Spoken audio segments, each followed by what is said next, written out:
Hello and thank you for joining us. I'm Wilson Stribling. Welcome to part 3 of our special 3-part series on At Issue. We're days away from the general election on Tuesday, November 5th, when Mississippians will go to the polls to choose which candidates will represent statewide offices like governor and lieutenant governor. Republican and Democratic candidates have rolled out their plans, and public education is a primary focus. On tonight's program, we'll hear from the candidates for governor as they discuss their education plans. We'll also hear from our political analysts. But first, At Issue producer Ashley Norwood talked with education leaders who shared their perspectives on the state of public education in Mississippi. More than 470,000 children in Mississippi are enrolled in public schools.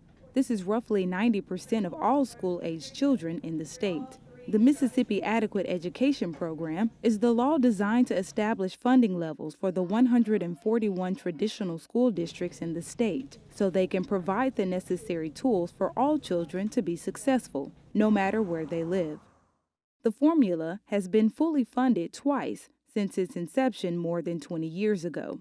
Even if the MAEP were fully funded, the average per pupil funding in our neighboring states would outpace a fully funded MAEP by $700 a student. So it's not unreasonable. It's a lack of political will. They are not willing to provide an adequate level of funding for our students. Proponents say if MAEP were fully funded, it would remove disparities between high-income and high-poverty districts. During the 2019 legislative session, the state's Department of Education asked lawmakers to fully fund its public school funding formula at $2.4 billion. Lawmakers allocated $2.2 billion. I think we need to revise it because, like I said, we're allowing wealthier school districts to get more money than the poor. And if it's broken, why put good money after bad? In 2016, the state hired a consulting group called EdBuild to review the current MAEP funding formula. They recommended doing away with parts of it, saying it benefits districts that have a higher property tax base. National studies find that high-quality pre-K programs can boost student performance and scores in subjects like reading and math. Mississippi does not have mandatory pre-K. However, the legislature invested in pre-K for the first time when they passed the Early Learning Collaborative Act in 2013, appropriating $3 million for the program. In 2019, the funding increased to nearly $6.7 million. But state-funded pre-K only exists in 19 communities. It is short-sighted not to invest in public education and including early childhood education. No state can prosper if its citizens are not educated. Fitzgerald says another disparity between high-income and high-poverty districts is access to highly effective teachers. Advocates are calling it a crisis-level teacher shortage. In 2013, the state issued just over 3,400 first-year teacher licenses. In 2018, that number dropped to just over 1,600. 5 years ago, we licensed more than twice as many first-time teachers as we licensed in the last year. And so school districts are having a very difficult time recruiting the teachers that they need. Class sizes are too large. Teachers are bailing out right and left. They are not paid what they deserve. Many of them are having to work second, sometimes even third jobs just to pay their mortgages and pay the cable bill. One of the most recent reforms to public education in Mississippi is the implementation of charter schools. In 2013, the legislature enacted the Mississippi Public Charter Schools Act to give parents in low-performing school districts another public school option. Charters are governed by nonprofit organizations, and unlike traditional public schools, they are evaluated every 5 years to determine whether or not its doors will remain open. There are 5 in Jackson, 1 in Clarksdale, and 1 set to open in Greenville next school year. The promise of public education is that it's the great equalizer, that every child is going to have access to a great education and it's going to prepare them for life. And unfortunately, we've just never delivered on that in Mississippi. And it's time for us to do that, which is one of the reasons we have spent so much time focusing on school choice and giving parents additional education options, not as a replacement for public school, but as a way to help students that might otherwise fall through the cracks. Some education leaders believe Mississippians could be better served if there was more effort placed on improving the quality of traditional public schools. Erica Jones says she spent 18 years in the classroom. She's now president of the Mississippi Association of Educators. Many of my colleagues had to go into their pockets to fund just simple resources for their classrooms. Students, regardless of where they live, they deserve a quality education. They deserve the tools needed to be successful. Mississippi schools rank 46th in the nation. Despite that, experts say students are outpacing the nation in test score gains. According to the recent Mississippi Academic Assessment Program, test scores show a higher percentage of A and B rated schools and districts than ever before. Mississippi is also seeing fewer F rated schools and districts. But Rachel Cantor of Mississippi First says there's still room for improvement. The issue for us is that we gotta make sure that those schools and districts that are still in the F category and have not really moved over the last several years, what are we doing to help kids in those districts have access to highly effective teachers, highly effective curriculum, and schools that are organized around learning and not dysfunctional.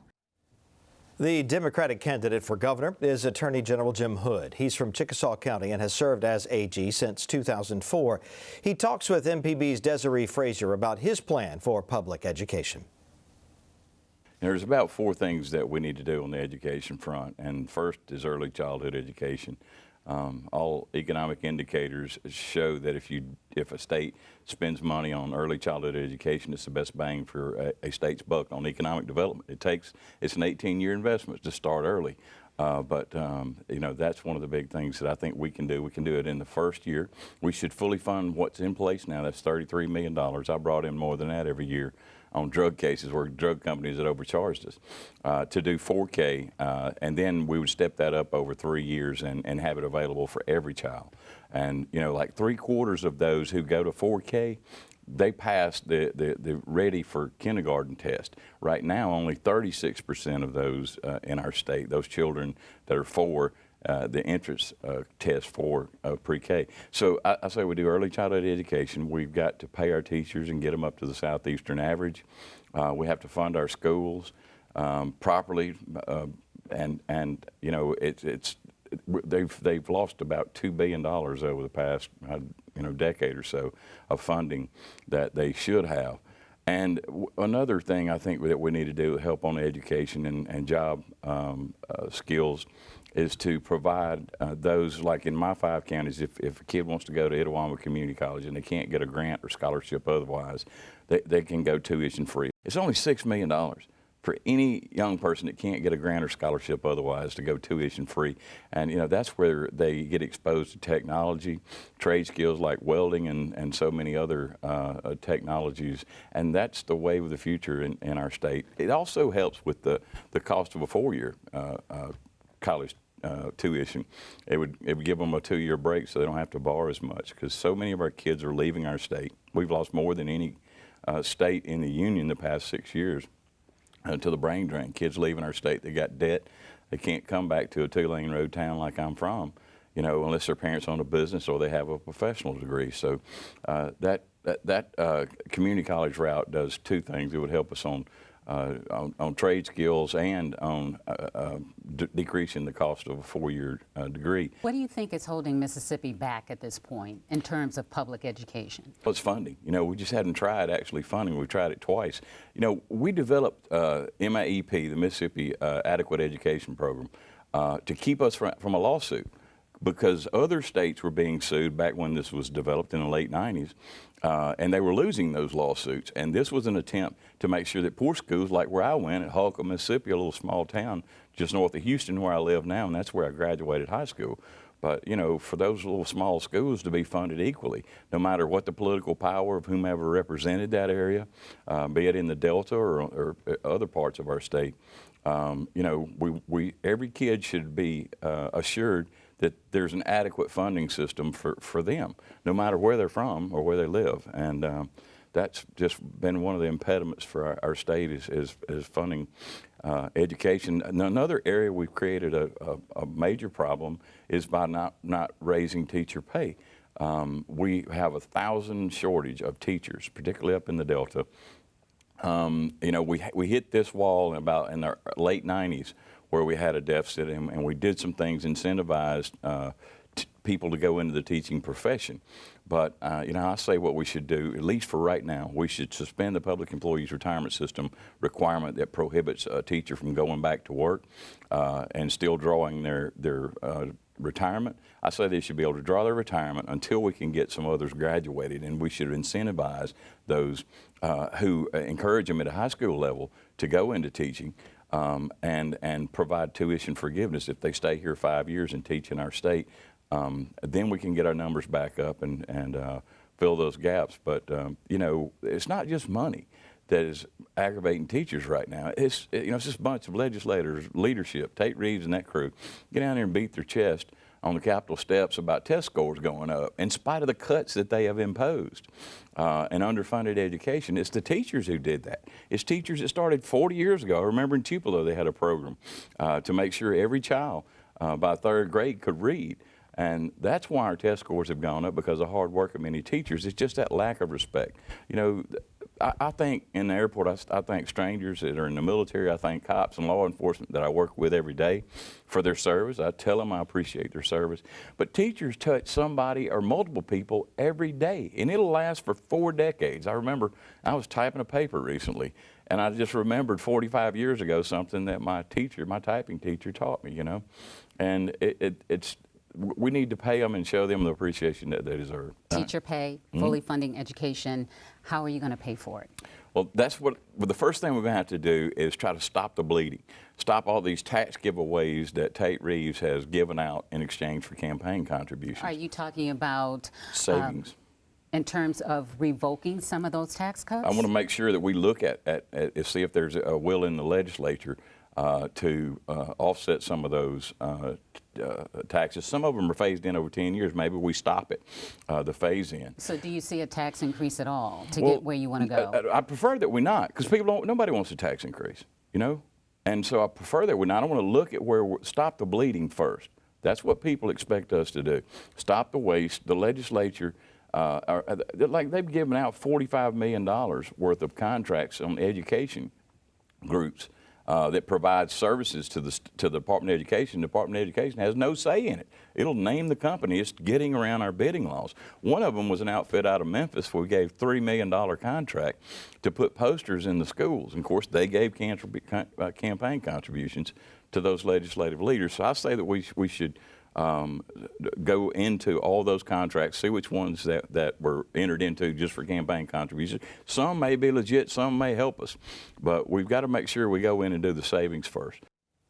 For the entire interview with Jim Hood, visit our election page online. Now we'll hear from Lieutenant Governor Tate Reeves. The Republican from Rankin County has served in that position since 2012. MPB News made multiple requests to talk with Reeves about his campaign for governor. His campaign office never responded to those requests. Here's a clip with Reeves from the recent gubernatorial debate in Columbus. He tells WCBI's Andrea Self about his plans for public education. K-12 education is very important to the future of our state because they're educating the workforce of tomorrow. We've made tremendous progress when it comes to public education in Mississippi, and I commend our administrators, our teachers, I commend our parents, and most importantly, I commend the kids across Mississippi. When you look at the fact that our high school graduation rates were at 73% 8 years ago, they're at 84% today. You look at 4th grade reading and 4th grade math, 8th grade reading and 8th grade math, and we're seeing tremendous progress. In fact, in 4th grade reading, and we'll talk about this later tonight, I'm sure, in 4th grade reading, we actually have, we are outperforming 48 other states in 10-year gains in 4th grade reading, and our teachers are doing great work. We've increased teacher pay in 3 of the last 5 years. We've increased it by $4,000 per year, but that's not enough. We don't pay our teachers what they're worth. We probably will never pay them exactly what they're worth, but I will tell you this, I have a plan to continue to increase teacher pay. I announced it along with a number of Gulfport school teachers last week, and that plan includes $4,300 over the next 4 years, $1,500 in year 1, $1,000 in year 2 and year 3, and an $800 increase in year 4. That 4,300 will get us to the SRAB average within 2 years and gets us to the average of the southeastern states within 4 years. I'm committed to do it, and one thing that I've proven as Lieutenant Governor is when I make a commitment, I actually get it done. Reeves also says he plans to invest $1 million in community colleges in Mississippi to improve workforce training and skills. We've talked about the successes and the improvements that have occurred in K through 12 education, but we've got to ensure that we're able to train and retrain our workforce not for the jobs of the last 50 years, but for the jobs of the next 50 years. That's the reason that I have proposed a $100 million investment in our community colleges across Mississippi. I've had the opportunity to visit Northeast Mississippi Community College. In fact, I visited their New Albany campus just a couple of weeks ago.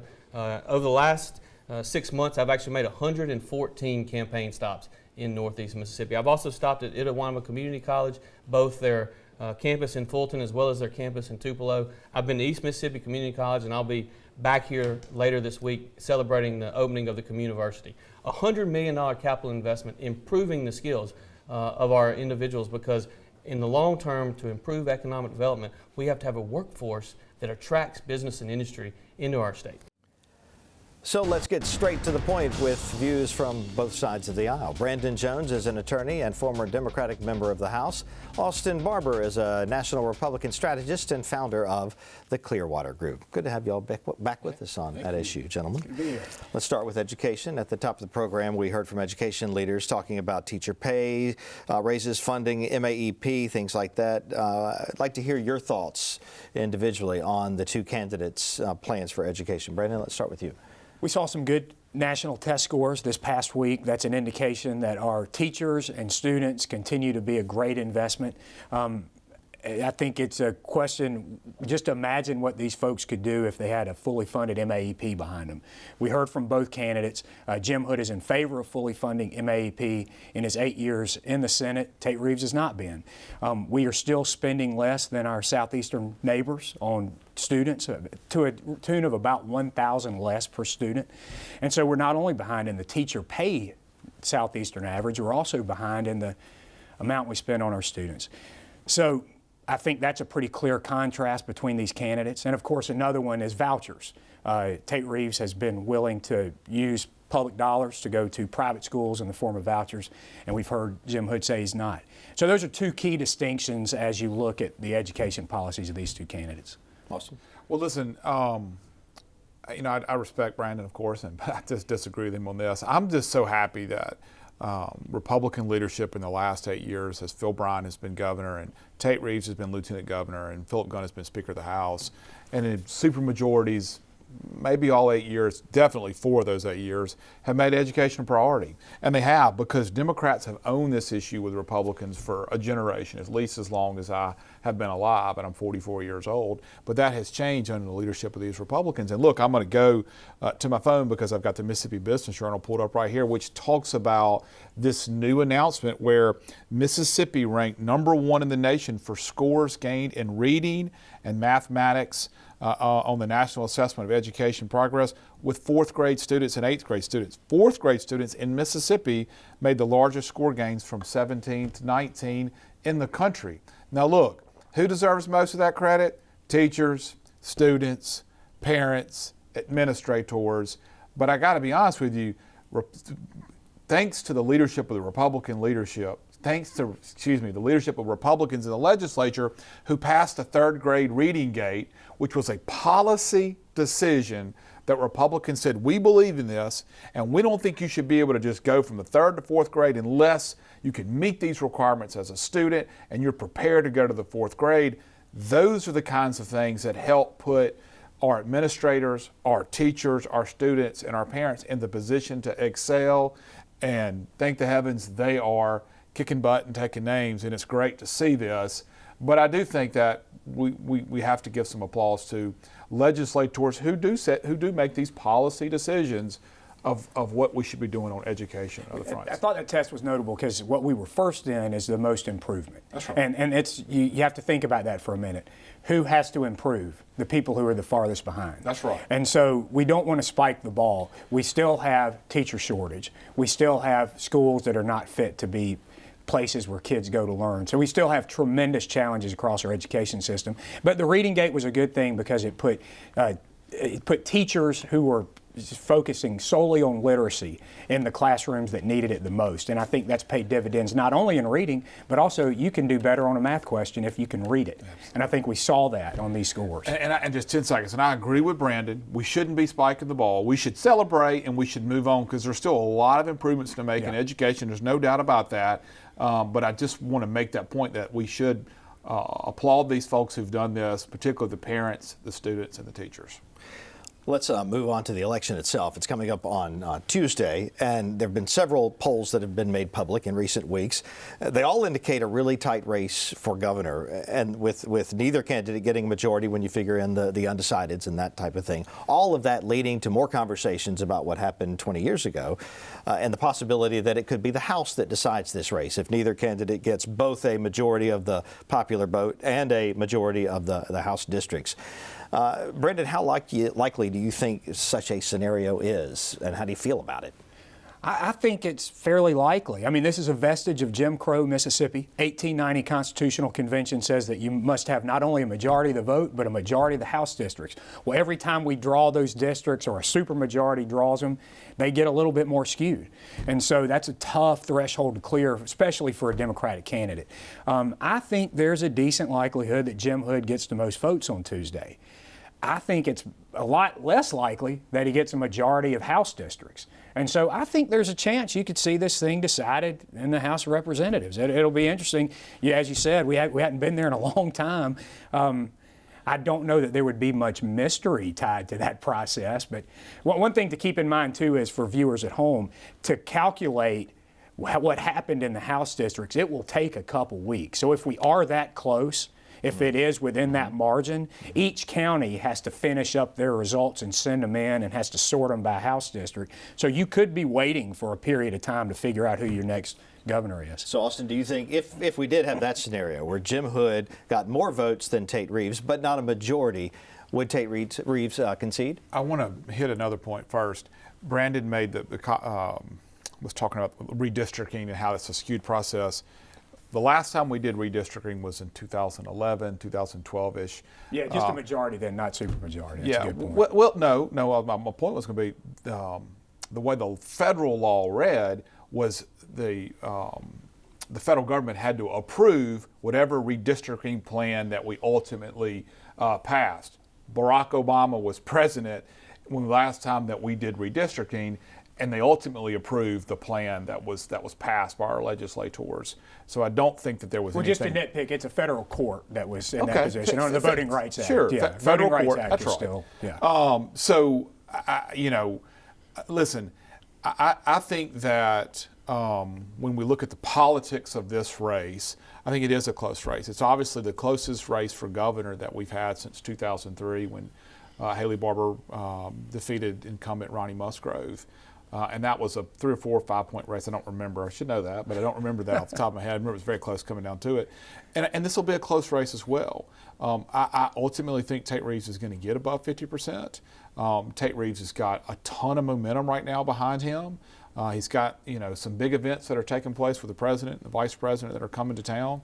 So I kind of think this is a moot point, and I don't really think it's going to factor in and make much of a big difference because I think the winner of the race is going to get above 50% plus one vote, and I think that'll be Tate Reeves. And if that doesn't happen, it's going to be a long election season, as it was 20 years ago. What role does national politics play? The president and the vice president will be here on Tate Reeves' behalf before it's all over.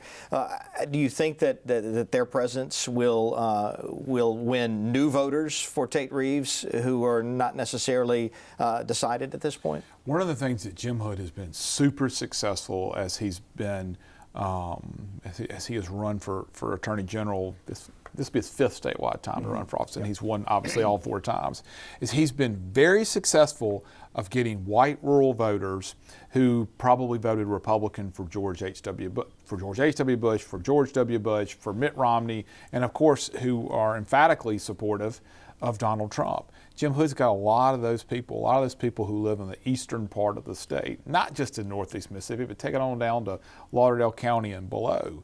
The President of the United States, who these folks a lot of these folks really like and support and think is doing a good job, has been very emphatic with his endorsement and support of Tate Reeves the past 2 or 3 weeks. He's coming to do an event tomorrow in Tupelo. The vice president's going to be on the coast. Other members of the Trump administration, including Donald Trump Jr., have been here stumping for Tate Reeves. For a voter who may have said, I really like Jim Hood, but man, I want to be with what the president wants me to be, with a guy that I believe is a conservative in Tate Reeves. That's a tough thing for Hood to overcome in the closing 3 or 4 days. Brandon, we got about 30 seconds. Yeah, Republicans have done a good job of federalizing local races, and that's been to their benefit in the Deep South. And there's no question that Donald Trump remains a very popular political figure in Mississippi. And so wrapping yourself in Trump, you see it done at the local level, you see it done at the state level, and look, it's been effective. We will all find out very shortly. We hope to find out what the outcome is, depending on how close it is on election night. And be sure to join Austin and Brandon on MPB Think Radio on election night for the latest results and analysis from all the races. It all begins at 9 p.m. Tuesday, November 5th on MPB Think Radio. You can watch this episode of At Issue and all past programs online at mpbonline.org/issue. Thank you, gentlemen, and thank you for watching. Good night.